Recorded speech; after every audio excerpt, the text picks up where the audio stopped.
Assembly speaker గడ్డం ప్రసాద్ కుమార్ పై శాసనసభలో అనుచిత వ్యాఖ్యలు చేసినందుకు నిరసనగా శాసనసభ్యుడు గుంతకల జగదీష్ రెడ్డి మరియు కేటీఆర్ దిష్టి బొమ్మలను చేగుంట మండల కేంద్రంలోని గాంధీ చౌరస్తా వద్ద దహనం చేసిన కాంగ్రెస్ పార్టీ నాయకులు.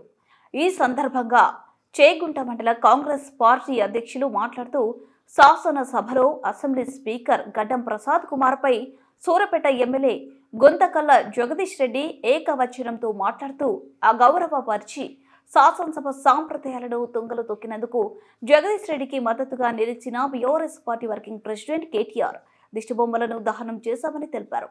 బీఆర్ఎస్ పార్టీ మొదటి నుండి దళిత వ్యతిరేక పార్టీ అని తెలిపారు. ఉద్యమ సమయంలో దళితుల్ని ముఖ్యమంత్రి చేస్తానని చెప్పి మోసం చేసి కేసీఆర్ ముఖ్యమంత్రి అయ్యారని తెలిపారు. దళితులకు 3 ఎకరాల భూమి ఇస్తా అని చెప్పి మోసం చేసింది కేసీఆర్ అని తెలిపారు.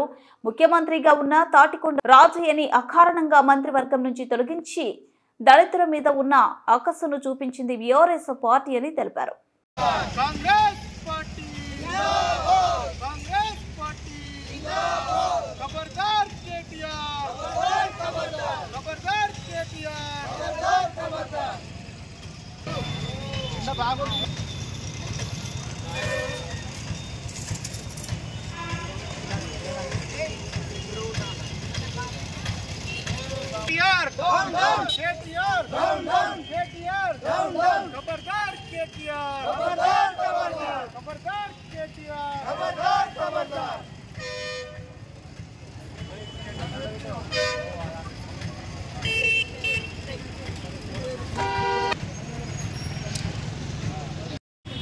టీపీసీసీ పిలుపు మేరకు, అలాగే జిల్లా కాంగ్రెస్ అధ్యక్షుడి పిలుపు మేరకు, అలాగే దుబ్బాక కాంగ్రెస్ పార్టీ ఇన్ఛార్జ్ చెరుకు శ్రీనివాస్ రెడ్డి గారి ఆదేశాల మేరకు ఏదైతే మొన్న అసెంబ్లీ సెక్షన్లో స్పీకర్ పైన అనుచిత వ్యాఖ్యలు, స్పీకర్ గడ్డం ప్రసాద్ గారి పైన అనుచిత వ్యాఖ్యలు చేసిన బీఆర్ఎస్ పార్టీ నాయకులు కేటీఆర్ కానీ జగదీశ్వర్ రెడ్డి కానీ నోరు అదుపులో పెట్టుకోవాలని, దళితులను కించపరిచేలా కాంగ్రెస్ పార్టీ దళితులకు గౌరవం ఇస్తూ అసెంబ్లీలో అధ్యక్ష గౌరవ సభ అధ్యక్షునిగా ఒక దళితుడిని నియమించడం చాలా గొప్ప విషయం.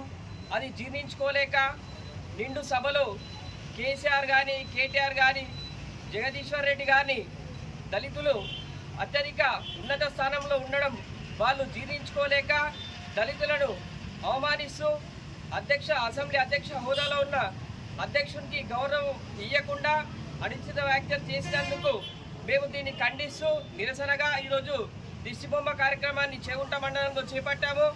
తక్షణమే బహిరంగ క్షమాపణ చెప్పాలని కేటీఆర్ని అలాగే జగదీశ్వర్ రెడ్డి గారిని డిమాండ్ చేస్తున్నాము. లేని పక్షంలో కాంగ్రెస్ పార్టీ కార్యకర్తలమందరము తెలంగాణ భవన్ని ముట్టడిస్తామని హెచ్చరింపజేస్తున్నాము. జై కాంగ్రెస్!